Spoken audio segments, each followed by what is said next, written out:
breaking down every game, every day in Major League Baseball. This is the Baseball Betting Show. Here is your host, Greg Peterson. A warmer from the low. Welcome to lovely Las Vegas for the Baseball Betting Show with myself, Greg Peterson, now part of the VSiN family of podcasts. We've got an excellent podcast for you, as we're going to be joined in segment number 2 by a good friend of ours, Curtis Rogers, who does such great work over at 710 Seattle Sports. We're going to be chatting it up with him about what we've all seen here in the early goings of the baseball season. We're going to talk about just all these struggling teams that we've got in the American League, and then we do have to touch upon with him, because he is a pre- and post-game host of the Seattle Mariners, what we're going to be seeing out of them the next few days with regards to their pitching, how to take a look at the rotation, and if there might be a little bit of upside with them missing Cal Raleigh in the lineup, if there might be a little bit of improvement. Have to take a look at that AL West landscape as well. And then in the final segment, I'm going to get you guys picks and analysis out of a game on the betting board for this baseball Sunday as we touch them all. If you've got a question, comment, segment idea, what have you for this podcast, you have one or two ways to fire those in. First one is my Twitter/X timeline at @GUnit_81. Keep in mind, letters CM, name does not matter. So as per usual, please send these into the timeline. And the other way is find an Apple Podcast review. If you rate this podcast 5 stars, it's very much appreciated. And then from there, you're able to fire in whatever you'd like to hear on this podcast via that 5-star review. While I did not get in any Twitter/X questions today, we did ourselves a great day of baseball on Saturday. Let's take a look back at it, try to find some trends, and try to get to know these teams a little bit better. Games from yesterday is Greg buzzing about. Here is the rowdy recap. The Houston Astros continue the demise of the Cubs. 7 straight losses for the Cubs, 3-0. The Astros able to get the job done here as Christian Walker had a pair of home runs to really get the scoring going, and all 3 RBI as he had home runs number 12 and 13. They both come off of Colin Ray, who said hip hip boo to taking the loss. 3 runs allowed over the course of 7 innings. Trent Thornton, Ryan Rolson from there both give you a shutout inning. Kai Wai-Tang was tremendous. 6 shutout innings. Steven Okert, Aniel De Los Santos, Bryant King, they were the king of being able to give you a scoreless inning apiece. The Blue Jays get to Paul Skeens, 5-2. They take down the Pirates. For Skeens, he gives up 4 runs in 5 innings, including a home run to George Springer that caused Livy Dunn to not be very happy. 5th home run of the campaign. And then you had Tyler Heineman be able to get his first home run season. Backup catcher that comes off of You Don't Mess With the Johan Ramirez, who did get messed with. 1 2/3 innings. He allows that home run. Evan Sisk from there. 4 outside the bullpen squirrels. And Patrick Corbin continue his renaissance season. How about 1 run allowed in 6 innings from there? Braden Fisher, a scoreless inning. You did have a run given up that was unearned in 2/3 of an inning by Uriel Rodriguez. From there, Adam Aiko out of the bullpen squirrels, and a scoreless 9th inning from Jeff Hoffman to be able to get the save for the Phillies. They hold the Cleveland Guardians scoreless 3-0. The final for the Guardians, nothing doing at the plate. 0 of 8 with men in scoring position as Zach Whelan and Dylan Wheeler. Well, he was Whelan and he was dealing 6 shutout innings out of him. Orion Kirkering, Brad Keller, Yohan Duran. They'll give you a shutout inning. From there, Slade Sissoni on the flip side for the Guardians wasn't awful. 3 runs allowed over the course of 5 innings. Matt Fessa, Sean Armstrong, Peyton Palante. That'll give you a scoreless inning, but Phillies are able to find a way to get that one in. They're back to 500 at 26-26. White Sox still above 500, but they take it on the chin against the Giants. 10-3, the Giants are able to get the job done here. Brian Hudson was the opener for Eric Fetty. Didn't do any good. Hudson was fine. He got 4 outs, and he kept it scoreless. From there, Eric Fetty got walked. 8 runs allowed in 3 1/3 innings, including a home run.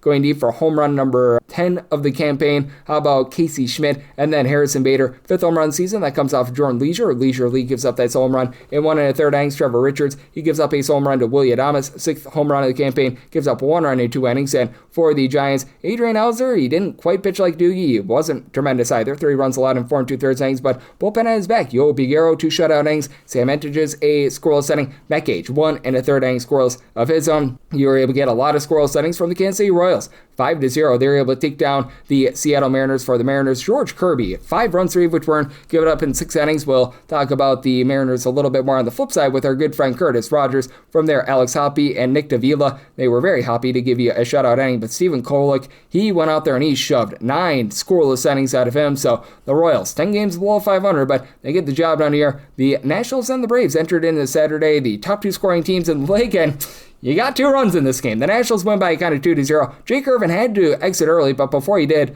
5 shutout innings, 7 punch-outs. From there, Brad Lord said, oh Lord, to 3 shutout innings. Richard Lovelady, he was able to give a scoreless inning as well. Irvin was left with a no-hitter, by the way. The Atlanta Braves only won it in this game. Grant Holmes, he was fine. 2 runs allowed in 5 innings. Pair of solo home runs. Dylan Cruz, first of the campaign. Joe Bear Vivas, his first. From there, the Dodd father, Dylan Dodd, 3 scoreless innings. Tyler Kinley, a scoreless inning, but uncharacteristically, nothing to him for the Atlanta Braves at the plate. A lot doing for the Minnesota Twins, though. 4-2, they take down the Boston Red Sox. Red Sox go 1 of 11 with men in scoring position there. Rough season continues. Todd Jones, Milton Bradley, well, he was not playing games. 1 run allowed in 5 innings. Good first start off the injured list. Kendry Rojas from there, 3 scoreless innings. You did have a little bit of a sticky situation. A pair of outs out of the bullpen from Andrew Morris. He walked in a run, so he gave up a run. But from there, Taylor Rogers able to get the final out of the game as Giovanni Morin. He was the opener for Brian Bayo. Gives up 2 runs in his inning work. For Brian Bayo, he gives up 8 hits, but 2 unearned runs. He was hurt by a Wilson Contreras error out there, and then you saw a benches clearing brouhaha in this game as well. Tyler Semenijo, he was able to give you a scoreless inning, and Ryan Watson,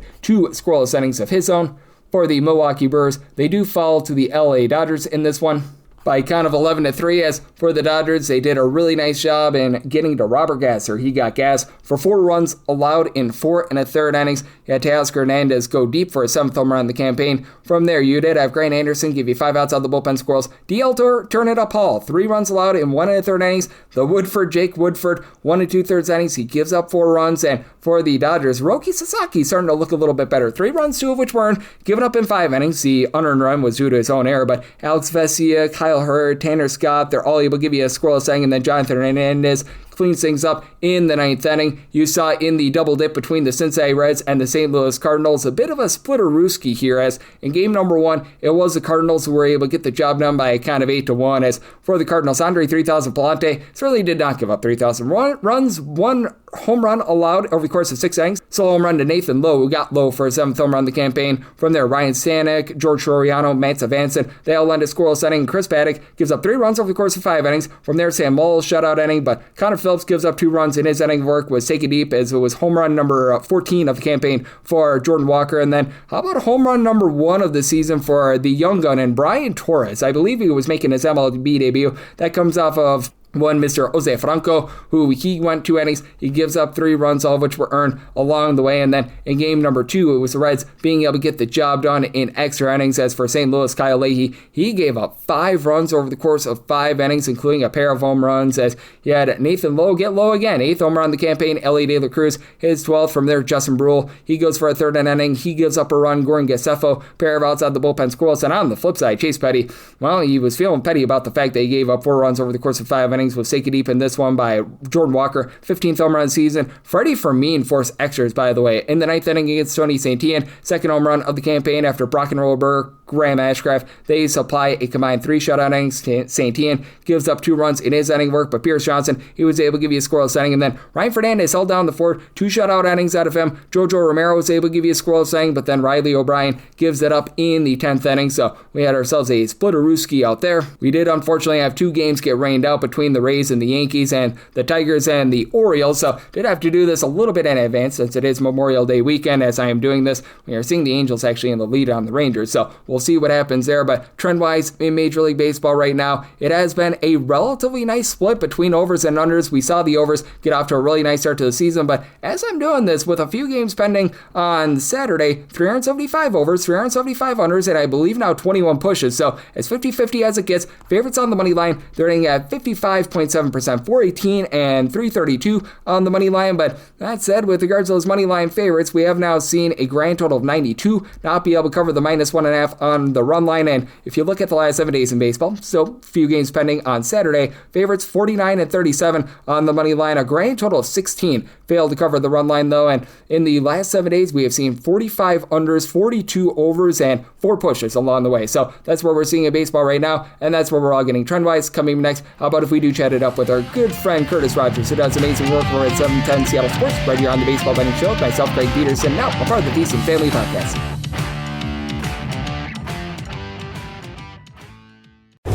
Breaking down every game, every day in Major League Baseball, this is the Baseball Betting Show. Here is your host, Greg Peterson.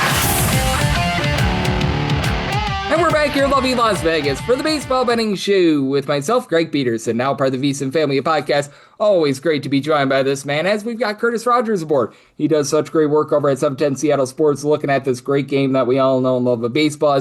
He is the pre- and post-game man for the Seattle Mariners over at 710 Seattle Sports, and he's got his finger on the pulse of a little bit of everything out there in the Pacific Northwest. The basketball scene, he does a great job when it comes to football with the Seattle Seahawks and so much more. You're able to follow him on the old Twitter/X at A Kid From Kent. That's the same as his Instagram feed. And Curtis, always great to get you aboard. Thank you. Greg, always happy to hop on. We've surpassed the 50-game marker of the baseball season for a lot of teams, and we're starting to get a clearer picture. The Memorial Day weekend is usually about the time you get a good read on how teams are, and we're here. Lo and behold, we are here. So I think it is very fair to kind of point at certain teams and say, you're for real, and other teams definitely needing to pick up the slack here over the season's first couple of months. Yep, I do agree with you there. And just what do we make out of the picture in the American League in general? Because it does feel like out there in the American League, it's still just a big giant hodgepodge. I feel like it's fair to say that the Rays and the Yankees are the teams to beat out there, but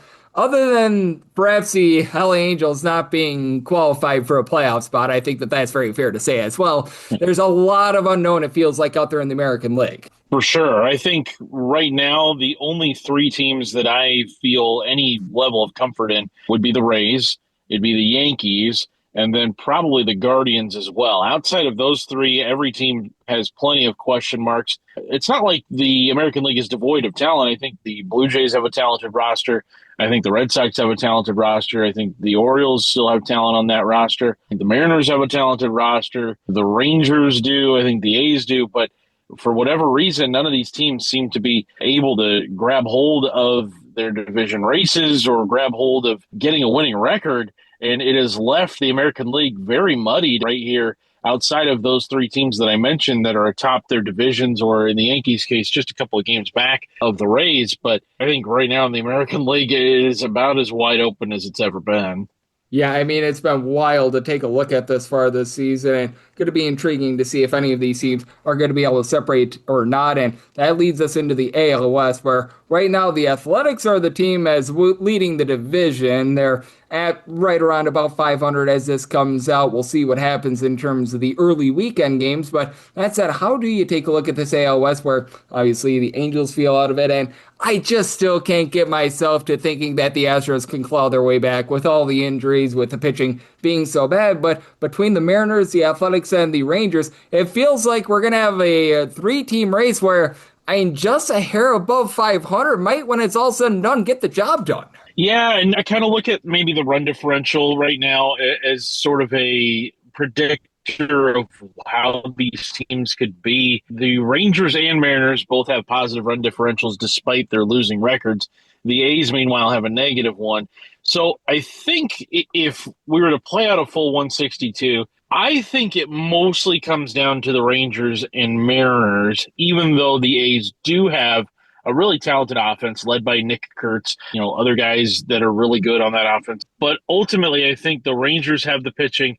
I think the Mariners have the pitching. I think the Mariners, when at full strength, their lineup is better than the Rangers. It remains to be seen if they're going to get a full-strength Cal Raleigh for the remainder of the season, as those oblique injuries can really linger and really kind of mess up people's swings, mess up just everything, especially playing the most physically demanding position and a guy who doesn't like to come out of the lineup as is. It remains to be seen just kind of how this Mariners team is going to look with Cal Raleigh, whether he be healthy or not. So it will still come down to the Rangers and Mariners. I will be pleasantly surprised if the A's do factor into that the later we get into this season, whether it be in August, September.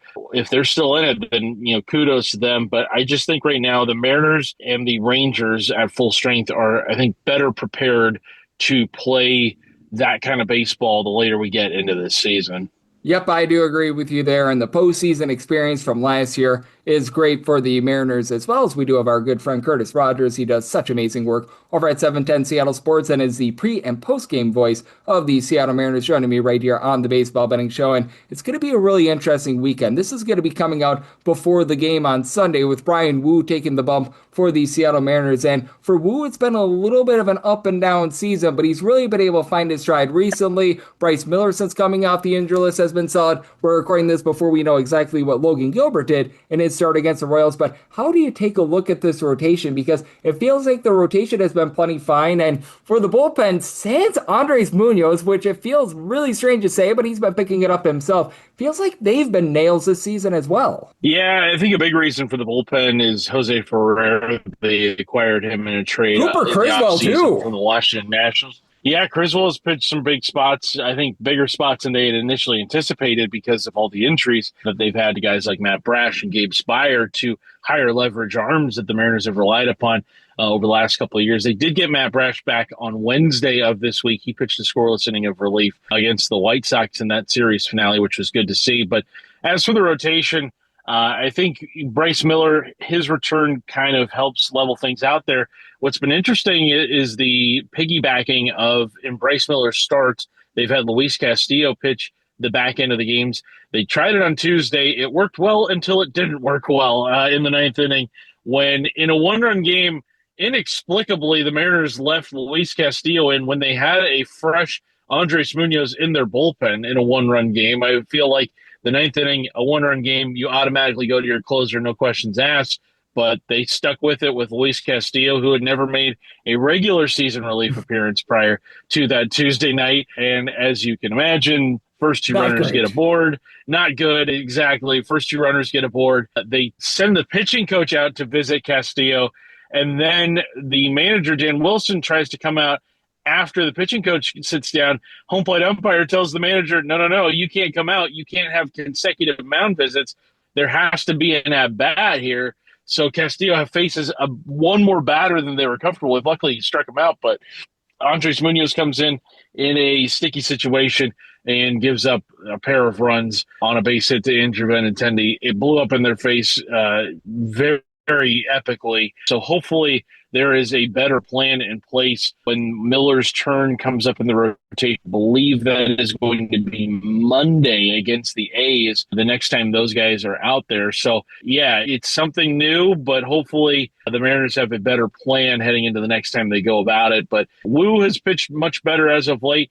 Logan Gilbert still leaving plenty to be desired. He's kind of been up and down as well this season. George Kirby, really one of the models of consistency, although he didn't have a great start on Sunday Night Baseball against the Padres. But I think all in all, he's been the most consistent, steady arm in that rotation this year. So, just trying to iron things out, but it does get a little bumpy this time of year. But I think the Mariners have a decent idea of what their rotation is going to look like moving forward.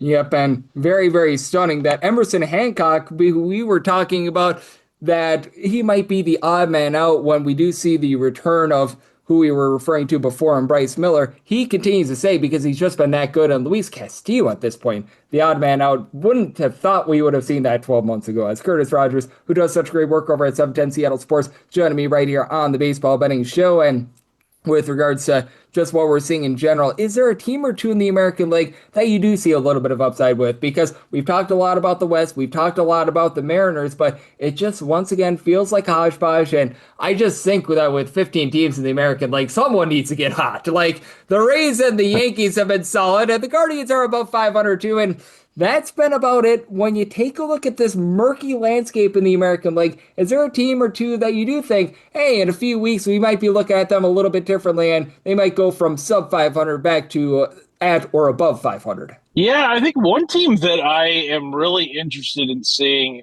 what their staying power is the team of the Pope, His Holiness, the Chicago White Sox, because they've got all of a sudden some guys offensively that you got to take note of in that lineup. Obviously, Munetaka Murakami, what he has done with the power numbers this season has been incredible, 17 home runs. But how about Colson Montgomery with 13 home runs? Miguel Vargas has been really good. Sam Antonacci has been a really good guy atop their lineup as well. That offense, Greg, is one that I think is one that gets slept on just because they don't have really a ton of names and not a lot of power outside of Montgomery, Murakami, and Vargas. But they are guys that give good at-bats. And then how about on the pitching side of things for the White Sox? How about Davis Martin, who has been maybe the best pitcher in the American League to start this season, 6-1 with an ERA under 2. He's been really good. Sean Burke has been solid for them. Eric Fetty back in Chicago after a couple seasons away. He looks like he's bounced back a little bit this season. Yeah, the record may not show it, but he looks like he's having a better go of it, at least than he did over the last couple of years away from there. So, yeah, I think the White Sox, look, are they going to win 85, 90 games this year? Probably not. But are they going to be a team that you can just pencil in 3 wins the way you used to be able to a couple of years ago when they were really tearing things down?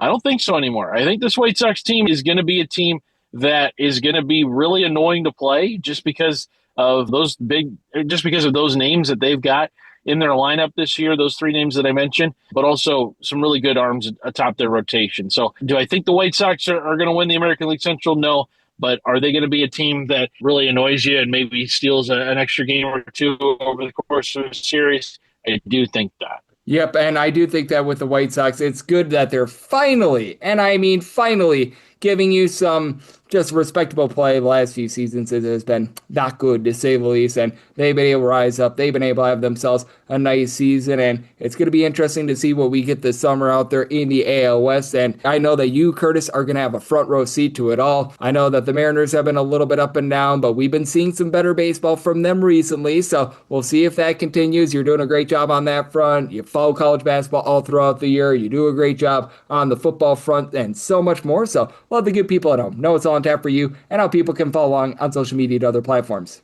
Yeah, we got a lot of good stuff coming out in the next couple of days. We've got a conversation with Buster Olney of ESPN talking about this Mariners team and also just kind of looking at the landscape of the American League. That comes out over the weekend. And then also spoke with Jim Callis of MLB Pipeline this week with the call-up of Colt Emerson, one of the game's very top prospects. We talk about him and another guy the Mariners have in their farm system, Cade Anderson, last year's number 3 overall pick. Some really good baseball conversations available. SeattleSports.com is where you can go. Also, the Seattle Sports YouTube page. You can download the podcast wherever it is you get your podcasts. And Greg, always happy to hop on with you, talk some baseball, and can't wait for our next time to do it.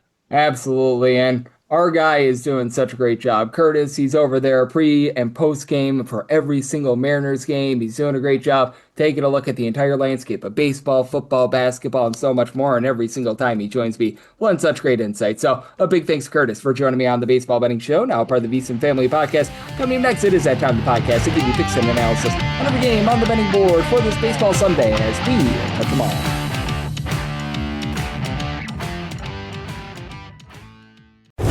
Breaking down every game, every day in Major League Baseball. This is the Baseball Betting Show. Here is your host, Greg Peterson.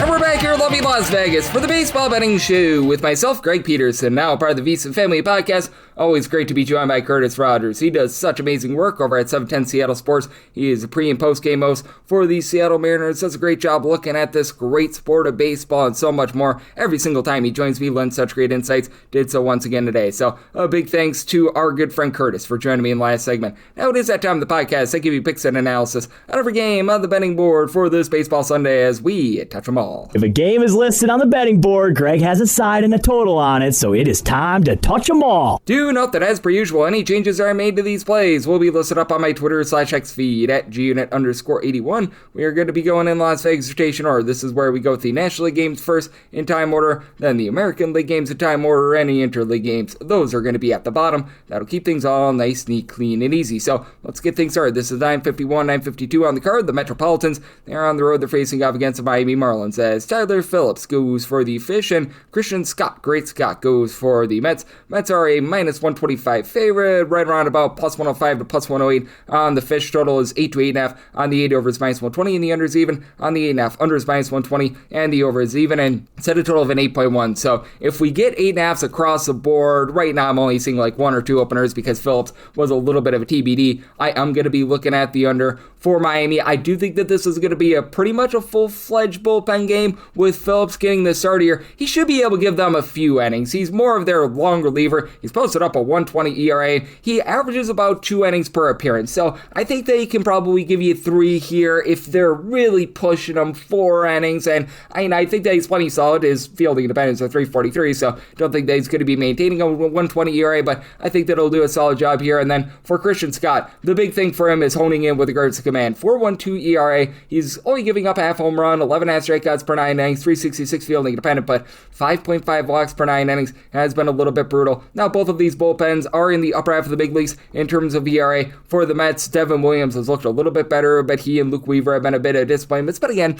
it's improving. Brooks Raley, Oscar Brisbane, Austin Warren, these are guys that are giving you a sub-3 ERA, but the big issue that you've got for this Mets team, man, they are just not supplying offense whatsoever. They've been a bottom 8 team in terms of run creation. Now, Carson Benjay is now hitting at 250. He's been able to give you a little bit more. Bo Bichette did have multiple home runs last week, but really the lone 2 guys on the lineup yesterday that were giving you above a 316 on base, obviously Juan Soto and AJ Ewing, who's had a relatively small sample size. You've had Mark Vientos provide a little bit of power, but 277 on base. You have just so many guys that have fallen short. Marcus Semien, I have no idea why they traded for him. The entire catcher spot has been a unmitigated disaster. And for the Marlins, this is a team that's in the bottom 5 in terms of home runs on a per at-bat basis. Liam Mix is supplying boom. He's up to 11 home runs, and he's been able to give you about a 280 average. But this is a team that does a solid job with their small ball. Otto Lopez along Xavier Edwards, both hitting above 300. Xavier Sanchez has been able to hit at 250 as well. You do have some dead bats, so Owen Casey, Grant Pauley, Mack at the catcher spot, Jacob Marcy. These are guys hitting at 225 or lower. They are getting a little bit more out of Kyle Stowers, had multiple home runs last week as well, but still that is a little bit of an issue for this team. But I do think that this is going to be a bit of a lower scoring game out there in a pitcher-friendly ballpark. And with the Fish, I do think that their bullpen is going to be able to do a solid job here for the Fish. Top 10 team in terms of bullpen ERA. You have had Andrew Nardi provide a over 450 ERA, but you've seen Pete Fairbanks is coming off the injury list look better. Calvin Fauché back below a 350 ERA. John King has been the king of giving you a sub 350 ERA as well. So I do like an 8.5 to the under with the Marlins. Willing to take plus 104 or better on the money line. Set the bets at a minus 103. 953, 954 on the card. It's the Reds, and they are going to be playing us to the Cardinals as Matthew Liberatore is on the bump for the Cards, and Brady Singer hopes to have the Cardinals singing the blues. And right now for the Cardinals, they are about even money to minus 110, anywhere between minus 107 to minus 118. That number on the Reds, 9.5 is a total, over and under anywhere between minus 105 to a minus 115. And I'm going to be willing to lay up to a minus 118 here with the Reds. For Matthew Liberatore, it's been a little bit of a shaky start to the season for him, and for Liberatore, this is just not a strikeout guy.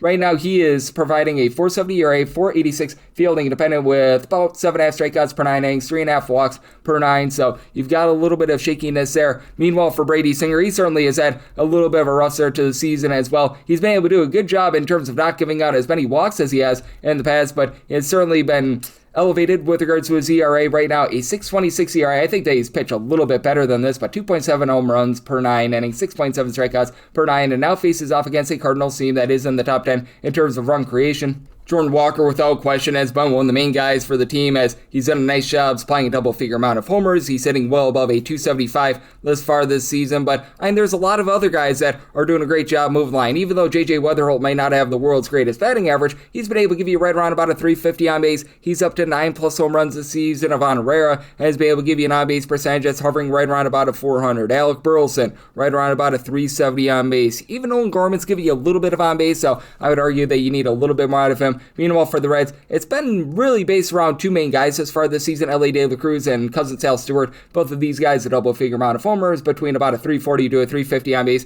Now it seems like they're getting a little bit of help. Blake Dunn, since he's been recalled with the big league team, he's been able to do a nice job, move the line, getting on base. Additionally, J.J. Bleday has been able to give you just below a 4 on base, and he's up to 6 home runs and less than 100 bats. So do like that, but the bottom of the lineup with some of these guys like Aka Brian Hayes, the entirety of the catcher spot, Will Benson, TJ Friedel. This has been an issue, and for the Reds, they were a number 1 team in terms of bullpen ERA, as a matter of fact, through the first month or so in the season. Now they're in the bottom 10. They are getting Caleb Ferguson off the injured list, and Emilio Pagan being on the injured list, honestly, it's not a bad thing, but Tony Santillan now rocking about a 5 ERA. You've seen Brock and Roberg, Pierce Johnson have their ERAs elevated to above a 3 as well. Graham Ashcraft has been shaky recently, and Cardinals say themselves have been a bottom 10 team in terms of bullpen ERA, so that's been a bit of an issue. You've got Riley O'Brien being able to give you some good innings at the closer's role role, but Ryan Stanek, Mance Vanson, over a 5 ERA, Jojo Romero has been able to do a solid job as well. But that said, I do think that for the Reds, they are starting to get a little bit more going, and I do think that Brady Singer has been off to a rough start to the season. He does find it a little bit more here. I did set my total at a 9.3, do like the 9.5 to the under, and for the Reds, I'm going to be willing to lay the money line up to a minus 118. 955, 956 on the card. It's the Dodgers. They are going to be on the road against the Brewers. Brandon Sprode is on the bump for the Brew Crew. Yoshinobu Yamamoto goes for the Dodgers, and the Dodgers do find themselves between minus 165 to minus 180 favorites. Meanwhile, anywhere between plus 140 to plus 150 is that number on the Brewers, with a total between 8 to 8.5. On the 8, over is minus 110 to minus 115. The under is minus 105 to a minus 110. On the 8.5, under is minus 120. Over is even. And if you're looking at the Dodgers on the run line, that's about a minus 105. I was willing to go closer to about a minus 115 on the run line, so I'm going to be looking here for Yoshinobu Yamamoto. You just take a look throughout his entire career, and he's been a much better pitcher when he's been away from home rather than at home. Away from home, about 0.56 home runs per 9 innings. He's posting an ERA below a 225 throughout his career, and then in his home starts, that does go up to closer to about 1.2 home runs per 9 innings. He has been supplying an ERA that is more in the neighborhood about a 347, so not like he's been awful at home, but he certainly has been a little bit more dominant when he has been on the road. And then you take a look at Brandon Sprode, and it's not been great for him this year. 575 ERA, 580 fielding dependent, 2 home runs, 5.1 walks allowed per 9 innings, and now it's a face-off against the Dodgers team that's second in terms of road run creation. They've been averaging about 5.9 runs per game away from home this season. Recognize that Shohei Ohtani a little bit down with regards to home run power, but he still give you about a 4 base. And you just take a look at the entirety of the lineup. Other than Santiago Espinal, along with Mookie Betts, everyone entered into yesterday with at least a 308 on base. Andy Paz has been able to about a 275. He's been able to give you a double-figure amount of homers. Same for Max Muncy, Will Smith. He's been a little bit in and out of the lineup, but I think that he's going to round into form as well. And for the flip side, for the Milwaukee Brewers, this is a team that is in the bottom 3 in the big leagues in terms of home runs on a per at-bat basis, yet they continue to be a top 8 team in terms of run creation, getting back Andrew Vaughn, Jackson Trio, Christian Yelich. That has been huge, and all 3 of these guys entered into yesterday hitting above a 260. You're starting to get some boom out of all those guys. Jake Bauers a 355 on base. Gary Sanchez 360 or so on base. Both of these guys have been able to give you 6+ home runs. Now you need a little bit more of Jory Ortiz at the bottom lineup, but even David Hamilton has been able to round into form as well. But I do think this Sprode is going to give up some runs for the Brewers. The bullpen has been able to round into form after he had Abner Uribe, Trevor McGill have rough starts to the season, as Aaron Ashby, Grant Anderson, DL Turner-Paul. These are the sorts of guys who are giving you a sub 350 ERA. And for the LA Dodgers, they themselves have been pretty solid with regards to this bullpen as well. You do have quite a few injuries with Edwin Diaz, Brock and Roll Stewart, but you are having Tanner Scott look like his old self. He's looking like the guy that was one of the best relievers in all baseball 3 years ago. Alex Vesia, sub 350 ERA. Will Klein, Kyle Hurt have been solid as well. So I do think that the Dodgers do go out there, dominate this game. I did set my total here at an 8.3. At the 8, I do think that the Dodgers get to Sprode, so like the over, and the Dodgers up to a minus 117 on that run line. 957, 958 on the card. The Arizona Diamondbacks are playing host to the Colorado Rockies, as Jose Quintana is on the bum for the Rockies, and Ryan Nelson goes for Arizona. Arizona is between a minus 180 to a minus 194 favorite, between plus 150 to plus 160 is that number on Colorado. 9 to 9.5 is the total on the 9. Over is minus 120, the under is even on the 9.5. Under is minus 115, and the over is minus 105. And I'm going to be in on the under of 9.5. I did set my total at a 9.3. Now, I do think that Jose Quintana is very much doing for a lot of regression. He's pitching to a lot of contact, and he is, in my opinion, very lucky to be currently having a 408 ERA, 542 fielding dependent. He's only getting 4.5 strikeouts per 9 innings, 1.4 bombs, 3.9 walks per 9 innings. Obviously, a little bit of that is a byproduct of pitching at Coors Field, but still, he's been getting lucky for years. I'm going to call it what it is. And for Ryan Nelson, he's been getting better as the season goes along. He got off to a really awful start to the season, as I'll give it up 300 runs or fewer in each out of his last 4 starts. 519 ERA, 506 fielding dependent, and the 1.9 home runs per 9 innings is a concern, but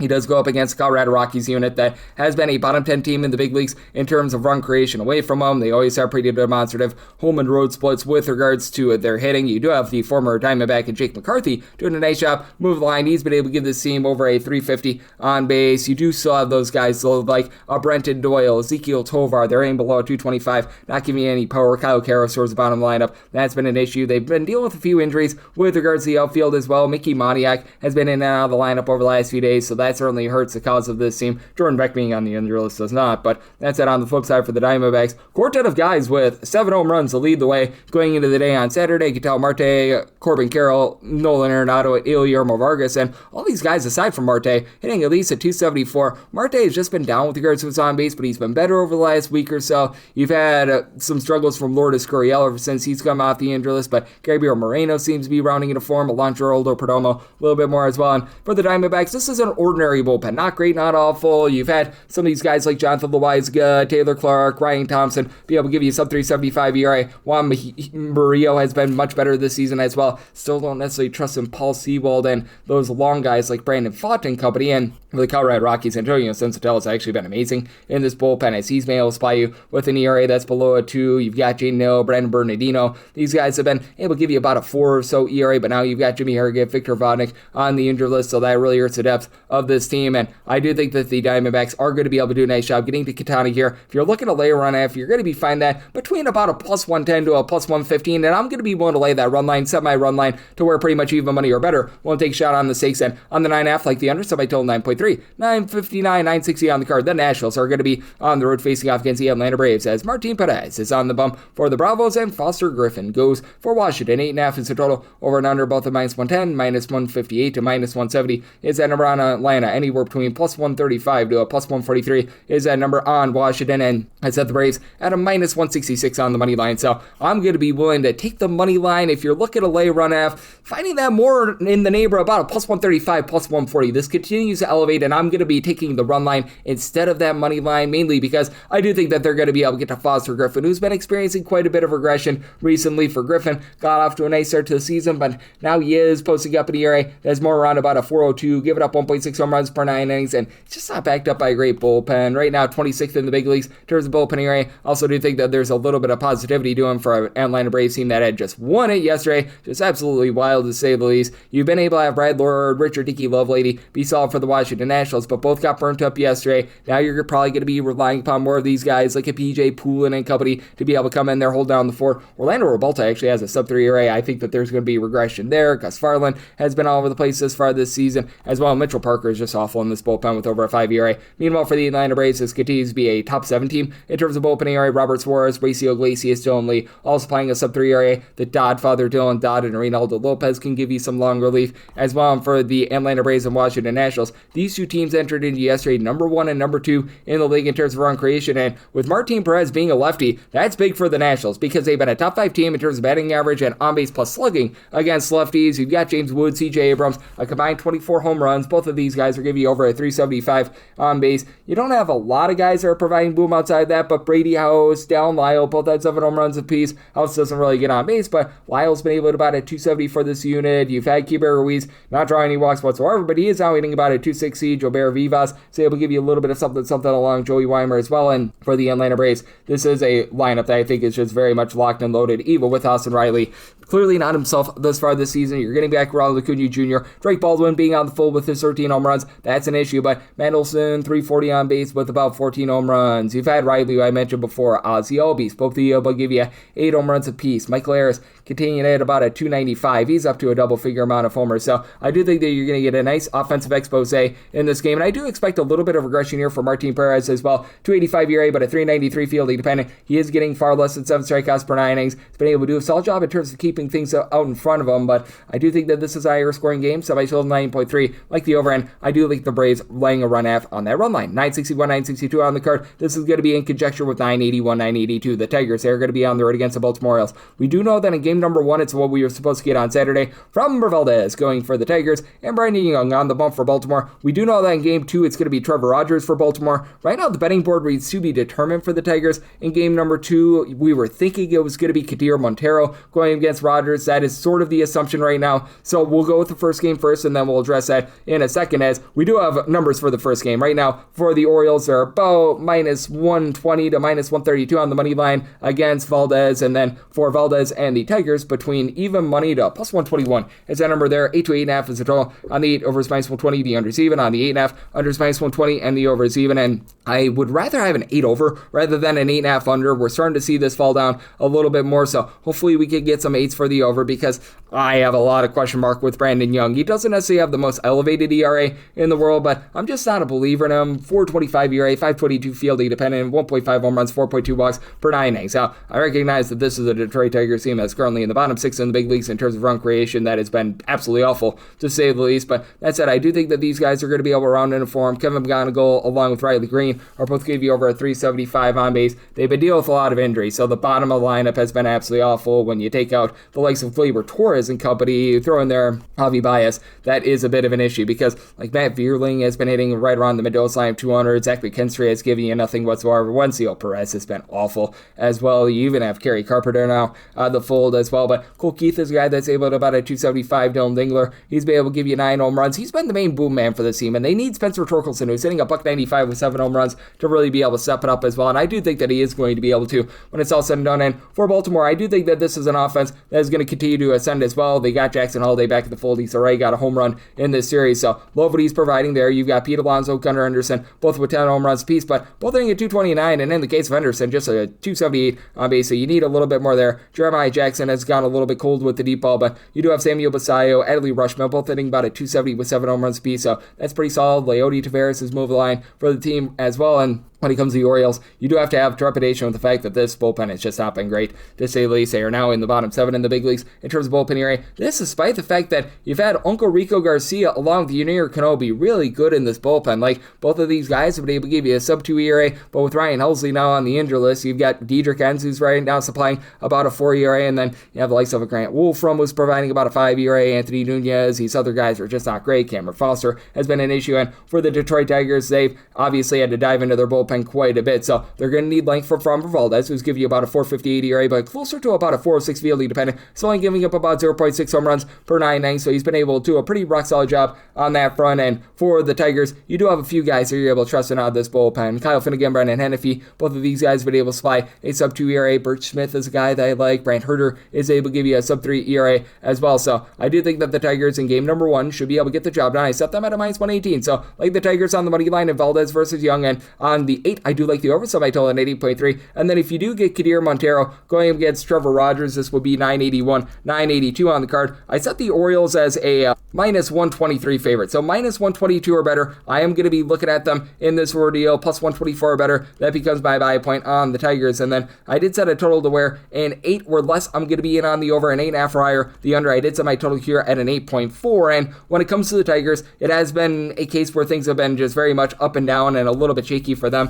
thus far this season. But Montero has been a nice little bit of a find for them. I do think that there's going to be a little bit of regression with him, and I do think that there's a little bit of positivity to him for Trevor Rogers as well. I knew that Trevor Rogers was not going to be able to continue the sub-2 ERA that he was able to supply last season, but 6.80 ERA compared to a 4.33 fielding dependent. He's given up 1.2 home runs, 3.6 walks per 9 innings. It's not amazing, but it's not to the point where you should be having an ERA that's above a 6.50. Meanwhile, on the flip side for Kadir Montero, 3.83 ERA. His fielding dependent more around about a 4.23, only about 1.1 home runs allowed per 9 innings, but pitches to quite a bit of contact with about 6 strikeouts per 9 innings, but might be having some guys resting here in game number 2, and I do think that the Tigers do provide Montero with some good bullpen relief as well, so it'll less like the over 8.5 or higher, the under for the Orioles. Won't lay up to a minus 122 with them, plus 124 or better in on the Tigers. 963, 964 on the card. This is the Minnesota Twins on the road against the Boston Red Sox. Sonny Gray hopes to give a sunny day for Boston fans, and Bailey Ober goes for Minnesota. Total on this game, it is 8. The under is minus 115 to minus 125, over is minus 105 to a plus 105, minus 150 to minus 165. That number on Boston, and between plus 135 to a plus 140. That is your number on Minnesota. I did set the money line price of the Red Sox at a minus 158. If you're looking to lay run half with them, that's between plus 130 and plus 140. And I recognize that this is a Red Sox team that is dead last in the big leagues in terms of run creation at home. They are averaging less than 3 runs per game at Fenway thus far this season. That said, I am going to be willing to lay the run line here because I do think that Bailey Ober is doing for a little bit of regression. He's a guy that just really doesn't have a lot of zip on his fastball. If you look at like the baseball savant, shall we say, metrics and everything like that, 3.63 ERA, 429 fielding dependent, just 6.3 strikeouts per 9 innings. That's a very much career low from 2.7 walks per 9 innings is a career high. Somehow, some way, only giving up about 1.1 home runs per 9 innings, but now you're out there in Fenway, and I do think that there's some positivity doing for this Red Sox lineup, one that was 6th in the big leagues last year in terms of run creation, and they're definitely not going to be that this season because, this is just not the same lineup to say the least, but that said, we shall see what happens with the benches clearing, shall we say, brouhaha that we saw yesterday, but that said, you've had Wilson Contreras be very good for the team, right around about a 375 on base. He's been able to give you 8+ home runs, and you still have guys like Ceddanne Rafael, Mickey Gasper, Weiler Abreu, Masataka Yoshida, all between a 348 to a 358 on base. So, you've got guys that are moving the line for the team. Andrew Marisario's now hitting about a 250 as well. Jaron Duran, he's been hitting below the Mendoza line 200. You just need a little bit more out of him, and for the Twins, that's been a pretty solid offense. Byron Buxton just continues to deliver for this team. He is up to now 16 home runs thus far this season, and he's been a little bit banged up this season as well. Trevor Larnach has been able to move line, 390 on base. Austin Martin has been able to give you over 400 on base. It's a top-heavy lineup, though, because you've got Victor Caratini hitting below the Mendoza line of 200. When Matt Wallner's been out there, he's been a little bit of an issue. Ryan Kreidler's actually coming along for the ride. Small sample size, but he's been able to about a 275, so I've been liking what I've been seeing there. They're kicking the tires on Orlando Arcia, so we'll see what happens there. And for the Twins, this should be a get-right for helping out the Boston Red Sox to get runs on the board with their bullpen. They're a bottom 3 team in terms of bullpen ERAs. You've had Cody Funderburk be able to supply a sub-3 ERA, but pretty much past that, Taylor Rogers, Anthony Banda, Andrew Morris, Yandris Gomez, you've got a whole bunch of guys. They're providing above a 4 ERA, and for the Red Sox, this continues to be a team that is in the top 7 in terms of bullpen ERA. Greg Weiser got off to a little bit of shaky start to the season, but he's been able to round into form. Garrett Woodlock, Giovanni Morin, they're giving you a sub-355 ERA. Aroldis Chapman has been locked down at the closer spot as well, and when it comes to Sonny Gray, I do think that he's going to be able to give you a little bit more swing and miss than what we've seen towards the beginning part of the season because he's down with the strikeout stuff as well. 293 ERA, he's given up 0.9 home runs, 2 walks per 9 innings, but 6.8 strikeouts per 9 innings. We've never seen it be that low for him. It does feel like he's been able to round into form a little bit more, 15 punch-outs over the course of his last 2 starts across 12 innings, and I do think that this is going to be a little bit of a bounce-back game here for the Red Sox, so I'm willing to take a shot on them on the run line. Did somebody tell it at 8.2 as well, so on the 8, I also like the over. 965, 966 on the card. It's the Rays. They're going to be on the road. They're facing off against the New York Yankees. Ryan Weathers goes for the Yankees and Drew Rasmussen for the Tampa Bay Rays. 7.5 is the total. Under is -115 to -125. The over is between +105 and -105, -132 to -140. That number on the Yanks +110 to +120 is that number on the Rays. For the Yankees, I did make them a favorite here of -143. So anything of a -142 or less, I'm going to be in on the Yankees. With regards to Drew Rasmussen, I do think that he's going to be able to go out there, give you a relatively solid start here, but you do have to be mindful that he does give up a little bit of the deep ball. 3.19 ERA with about 1.3 home runs allowed per 9 innings, giving up fewer than 2 walks per 9 innings. But the Rays, this is an ordinary bullpen, I think is the best way to put it. They're not bad, but they're about 19th in the league in terms of bullpen ERA. Now Cole Sulzer being on the injured list, that does hurt them quite a bit. We have seen Ian Seymour, after a rough start to the season, be able to come alive for this team a little bit more, but you still have to have some question mark there. Rays are still a top 10 team in terms of run creation as well, so I think that they're going to more than do their part with this total. Junior Caminero, 13 home runs, about a 360 on base, and then outside of him, you've got a lot of guys that find a way on. Jonathan Aranda, Yandy Diaz, these are guys with above a 365 on base with 8 home runs apiece. You've got one of the best base stealers in all baseball, Chandler Simpson, hitting about a 290. This is a team that they do a very nice job doing little things, going station to station. Johnny DeLuca, Nick Fortes, these guys hanging between about 260 to 270 with Richie Palacios. That's big as well. And for the Yankees, this is still a group that's averaging over 5.7 runs per game at home. That leads all of baseball. Aaron Judge, Ben Rice have been carrying the mail for the team. 16 home runs apiece, both give you over a 375 on base. And Cody Bellinger finds a way to get on 380 on base. You need a little bit more out of the infield. You've had Paul Goldschmidt, turn back time, about a 360 on base, and he's been able to supply some power, but still have in the outfield, in this case, Trent Grisham hitting below the middle side 200. The entire catcher spot, Ryan McMahon, these guys have been just rough, to say the least. You're getting a little bit more out of Jazz Chisholm, but he has been down with regards to his power, and for the Yankees, slightly above average in terms of their bullpen ERA. David Bednar and Camilo Doval have been in a little bit of a rough patch recently, but in the longer relievers like a Paul Blackburn, like Ryan Yarbrough, these guys have been relatively solid throughout the season. You've been able to have like some Fernando Cruz, Tim Hill be able to give you a sub-3 ERA as well. Brent Hendrick, he's been pretty solid in this bullpen as well. And for Ryan Weathers, he has been able to do a nice job in terms of getting his swing and miss stuff up. He's up to about 10.8 strikeouts per 9 innings. He still does have a tendency to give up a few runs, as right now the ERA is hovering right around about a 358 fielding dependent, much in line with that, and he has been giving up 1.4 1.4 home runs per 9 innings. So this is a circumstance where with the Yankees, I did set them more around a minus 143. So I'm going to be willing to take a shot on them on the money line. Made that total an 8.3, so I'm also in on the over. 967, 968 on the card. It's the Royals. They're going to be playing us to the Mariners as Brian Wu says woohoo to another start, and Seth Lugo is on the bump for Kansas City. Kansas City does find themselves as an underdog anywhere between plus 115 to a plus 120. Meanwhile, minus 132 to a minus 140. That is your number on Seattle. 8.5 is the total, over and under both at minus 110, and I set the Mariners at a minus 124. When it's all said and done, when the dime lines come out, we should be able to get a plus 125 on the Royals. That is going to be my buy point there. As a matter of fact, seeing a plus 125 popping up right now, that is going to be a buy point on the Royals on the money line. Seth Lugo has been a little bit shaky here over the last few starts, but you also have a Seattle Mariners team that has been leaving a lot to be desired themselves with regards to Mr. Lugo. He's been supplying about a 3.68 ERA, has never been a hard toss or anything like that. 7.8 strikeouts per 9 innings, but he's keeping things out in front of him. 0.3 home runs per 9 innings, a 288 fielding independent. You do like to be able to see that. And for Brian Wu, he had like 2 or 3 starts where he was just very ineffective. The rest of the season, he's been able to do a pretty rock solid job. As a matter of fact, he has given up just 2 earned runs over the course of 18 innings in his last 3 starts. 3.51 ERA, 3.27 fielding independent, 0.9 home runs, 1.8 walks per 9 innings, and he is backed up by a bullpen for the Seattle Mariners that has been able to do a really good job. Matt Brash coming off the injury list, that helps out this team as he, along with Gabe Spires, unfortunately still on the injury list, so that hurts this team a little bit. Jose Ferrer, Cooper Criswell, Edward Bizarro, these are all guys give you a sub 3.25 ERA. It's actually been Andres Munoz who's had a little bit of issue this season, but he seems to be rounding into form. But for the Mariners, this continues to be a bottom 10 team in terms of runs created, as you've got Brendan Donovan, Cal Raleigh, both on the injury list. Josh Naylor is starting to round into form a little bit, hitting about a 245, but you need a little bit more there. JP Crawford, he does a good job giving you over a 320 on base, but $199 average, you would expect a little bit more there. Luke Raley has been the main power man for the team. 10 home runs, wasn't expecting that. Hitting about 275, Randy Rosarena moves the line. Julio Rodriguez starting to round into form as well, but been a bit shaky there. And for the Kansas City Royals, some of the more demonstrative home and road splits that you're going to find in all baseball. They're averaging just hair above 3 runs per game away from home. Dead second last in all of baseball.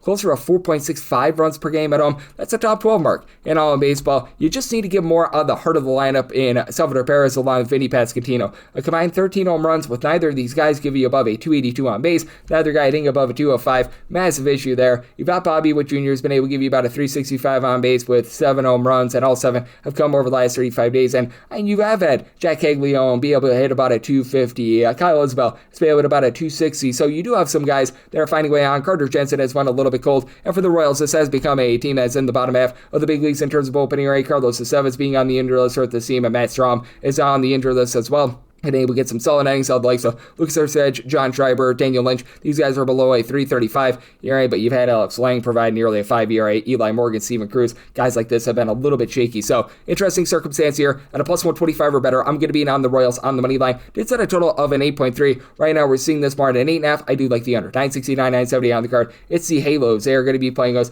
to the Walker, Texas Rangers. We do know that Reed Detmers is going to be going for the Halos, and it is right now listed as to be determined for the Texas Rangers, so this game is presently off the board. The expectation is Mackenzie Gore, but he left his previous start and apparently he was throwing up on Friday, so we shall see what happens there. So if you do get Mackenzie Gore, I set the Rangers at a minus 132. We'll go up to a minus 131 there, plus 133 or better. Looking at the Angels, and then 8.5 or higher, I'm going to be looking at the under, 8 or less to the over. This would probably be like Jacob Latz at a poo-poo platter of pitchers if it is not Mackenzie Gore, and if it's not Gore, Rangers are going to be probably closer to about a minus 110 on the money line, and then from there you go 8.5 or less to the over, 8.9 or higher to the under. I honestly don't think that it would be the biggest downgrade in the world if you don't get Mackenzie Gore, as he has been giving up over 4 walks per 9 innings, and on the road he's got an ERA that is above a 5, and this has been a Texas Rangers bullpen that has been numero uno in all baseball in terms of bullpen ERA. The Jacobs, Jacob Junis, Jacob Latz, they're both give you a sub 3 ERA. They're now getting Chris Martin back off the injury list. So you've had Cole Winn provide over a 4 ERA this far this season, but you had a sub 2 ERA last season. Tyler Alexander has been presentable as well. So you're probably going to get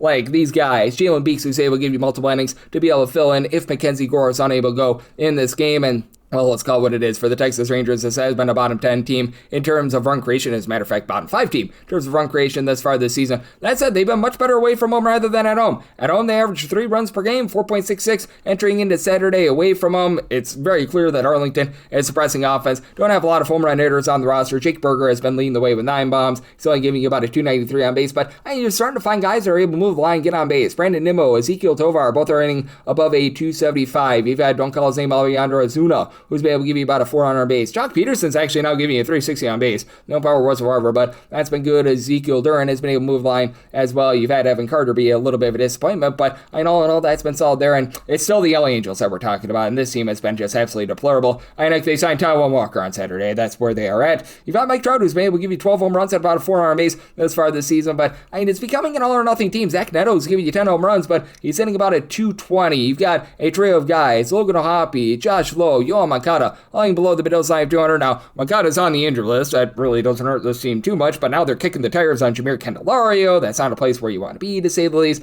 Adam Frazier hasn't been able to give you too much of anything whatsoever. Nolan Schunoll has been a little bit up and down, and it's an Angels bullpen that is in the bottom three in the big leagues in terms of bullpen ERA themselves. You've had a few guys that have been okay. Chase Silseth, Sam Bachman, these are guys give you a sub 350 ERA. Even Mitch Ferris, as a long guy, has not been awful, but then you have the likes of Kirby Yates. They tried out Jordan Romano like they were giving Alec Manoah innings for a little bit of time. Taylor Saucedo, you just go down the list. Nick Samlin, so many guys. They're providing an ERA above a 5. It's not even funny. Brent Suter, more around about a 4.67 with regards to that ERA as well, and that's just not a place where you want to be. So that means that you're going to need to get a great start out of Reed Detmers, who I really believe has pitched much better than what the ERA would indicate. Right now, a 5.07 ERA, but that fielding independent is more than a full point lower at about a 3.08. He's giving up only 0.7 home runs, 3.1 walks per 9 innings, getting 10 punch-outs per 9, but he's also not upped up by his fielding whatsoever, and he's been giving up a lot of runs at home. So 8 or less the over, 8.5 or higher, the under with regards to Gore. If it's a bullpen game, 8.5 or less in on the over, 9 or higher to the under. If it is Gore, we'll delay up to minus 131 on the Rangers, closer to minus 110 in a bullpen game against Gore. For the Angels would need at least plus 133, closer to about a plus 111, plus 112 in a bullpen game. 971, 972. It's the Pirates. They are going to be on the road facing off against the Blue Jays as Dylan Cease goes for the Jays, and Mitch Keller is on the bump for Pittsburgh, and Pittsburgh is a underdog here, anywhere between plus 128 to a plus 135. Meanwhile, minus 145 to a minus 162. That's your number on Toronto. 7.5 is the total. Over and under both at minus 110. And for the Pirates, I did set them at a plus 157. If you're looking to lay run half with the Blue Jays, you're getting that at about a plus 140. I would rather stick with a chalkier money line here. I'm seeing as good as minus 145 out there for Dylan Cease. He truly has been remarkable for this team. Recognize that in his last start, he did give up a few runs, but the strikeout stuff, it is clearly there. He's got some of the nastiest off-speed stuff in all of baseball. Right now, supplying a 298 ERA, 231 fielding dependent with 13.2 strikeouts per 9 innings, only giving up a half home run per 9 innings, and he has been his best in Toronto thus far this season as well. He has given up 3 earned runs or more in 3 out of his last 5 starts, but it is also a Pirates lineup that just hasn't been quite the same when they've been away from home. They're averaging about 5.4 runs per game at home, closer to about 4.4 runs per game away from home, and you've got Oneil Cruz, Brandon Lau, who've been able to give you a double-figure amount of homers.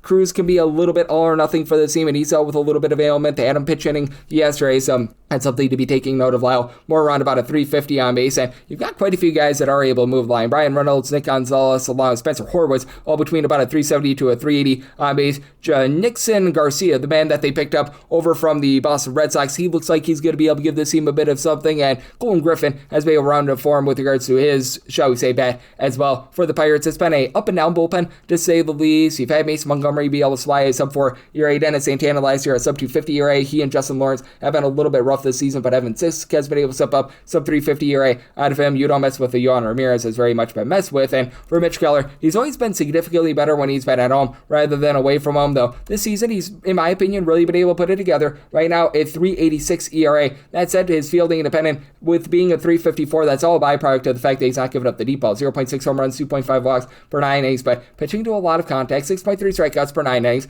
Now faces off against a Blue Jays team that I truly believe that they're going to continue to see positivity because they are number one in terms of few strikeouts on a per at-bat basis. George Springer was able to go deep yesterday, and it looks like he's rounding into form. You've got plenty of guys doing a solid job moving the line, getting on base, the likes of Miles Straw, Vladger Jr., Alon Thurney, Clement, all hitting above a 270 for this team. Clement hitting darn near 300. Heck, you're able to throw in there the young outfielder, and Hendrik Pinago has been able to hit above 300 as well. Now you need more than 3 home runs thus far this season out of Guerrero. He struggled with the deep ball a little bit last season as well, and the catcher spot has been a little bit of a sore spot spot with, don't call his name, Oleander Kirk, currently on the injured list, but Jesus Sanchez has been able to give you a bit of something, and this is a Blue Jays bullpen that's right around about league average in terms of the ERA, but they've been able to find a trio of guys, Braden Fisher, Louis Garland, Taylor Rogers, who have all been able to give you sub 350 ERA. They've been getting out there the likes of Jeff Hoffman, Mason Flaherty, who have not been great, to say the least. Do you think that the Blue Jays get to Keller and company? I'm going to be willing to take a shot here on the Blue Jays on the money line, set this at a minus 157, made by total 7.3, so like the 7 after the under. 973, 974 on the card. It's the Phillies, they play also the Cleveland Guardians. Parker Messick is on the bump for Cleveland, and Andrew Painter goes for their Philadelphia. Philadelphia is a underdog here of anywhere between plus 106 to plus 120. Meanwhile, minus 124 to minus 140, that's your number on Cleveland, and 7.5 is the total. The over is minus 115, the under is minus 105. Seeing 1/8, that under is minus 120, over is even. I do like the 7 after the over. I did set my total at a 7.8.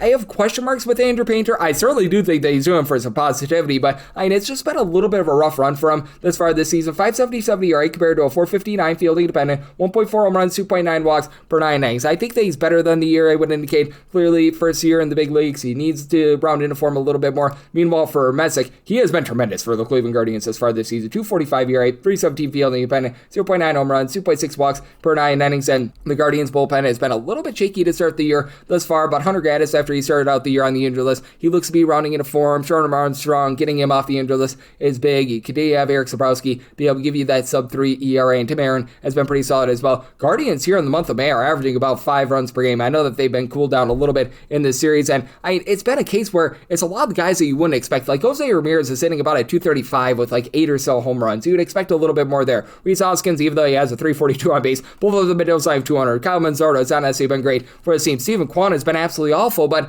you've got someone like a Daniel Schneemann who's been able to give you about a 320 on base. Chase Slaughter, Travis Bazzana above a 350 on base. Even Austin Hedges has been able to a little bit. Anel Martinez has been able to give you 9 home runs. Flip side for the Phillies, they just need this infield to give them a little bit more. Bryson Stott, Alec Boehm, Trey Turner down for what? All in below a 235 without a lot of power. Kyle Schwarber, Bryce Harper have completely carried this team, with Harper about a 360 or so on base, 12 home runs. Schwarber, 20 bombs. He's dealt with a little bit of illness here over the last few days, so hasn't quite been 100%, but for the Philadelphia Phillies, they also have Yohan Duran back to the fold. Recognize that he gave up a run in that game on Friday, but overall has been able to give you sub 3 ERA along with Ryan Kirkering, but do have to have some question marks with regards to the rest of the bullpen. Jose Alvarado above a 5 ERA. Brian Keller has been up and down. Tanner Banks, Jonathan Bullen. These guys have been a little bit awful, to say the least, as well. So it's a very interesting circumstance with the Guardians. I set them more around a minus 111 on the money line at a plus 115, plus 120. I do think that Painter and this offense experiences a little bit of positivity. So like the 7 after the over, so I told 7.8, and I'm willing to take plus 112 or better on that Phillies money line. 975, 976 on the card. It's the Astros. They're going to be on the road against the Chicago Cubs. Shota Imanaga is on the bump for the Cubs. Peter Lambert goes for Houston. Houston is a underdog of anywhere between plus 140 to plus 150. Meanwhile, minus 160 to minus 174. That's your number on the Cubbies. 7.5 is the total, over and under both at minus 110. If you're looking to lay run half with the Cubs, that's right around about plus 125 to a plus 130. I was willing to take even money or better on the run line. That's been a rough run for the Cubs.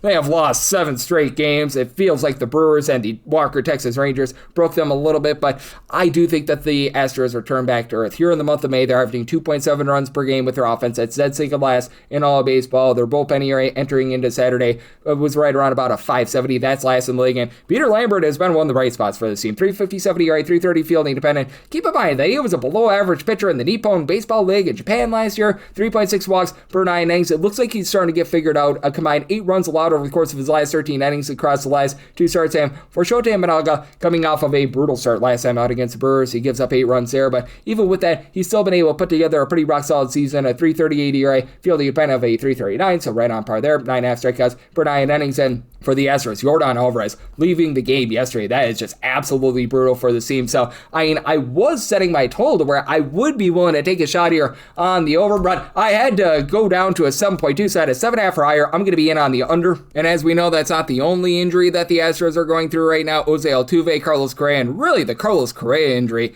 has led to the toilet bowling of the Astros offense. They've looked a little bit better here over the last few days, but you've got a lot of guys towards the bottom of the lineup that are just not giving you a whole heck of a lot whatsoever. The likes of Cam Smith, Bryce Matthews. These are guys hitting a 225 or lower without a lot of pop. Zach DeZenzo, along with Zach Cole, the two Zachs, have really not been able to do a whole heck of a lot as well. And with Alvarez out of the fold, he was the main guy because I think that he was the only player that's on at bat yesterday for the Astros, hitting above a 340 on base, with having exactly a 340 on base from Christian Walker, who has been able to give you 13 home runs, but we've seen his on base go downward a little bit. And for the Cubs, this is still a top 12 team in terms of run creation, but they've had some issues as well. Pico Armstrong obviously has not gotten off to the world's greatest start to the season. Nico Horner's down to about a 345 on base. Like, you've got pretty much all the lineup give you above a 325, I would say, with regards to the on base, but you don't necessarily have that one main power guy. Your main power guy has really been Ian Happ. He's been able to give you 10 home runs this far this season. Michael Busch, Alex Bregman, both of these guys, 5 home runs or fewer. We'll say Michael Conforto has been relatively solid to start the season, but I do think that Imanaga going to be able to go out there, give you a good start, and additionally, with regards to his Cubs bullpen, it is getting a little bit healthier. Hobie Milner has been able to give you a sub-3 ERA.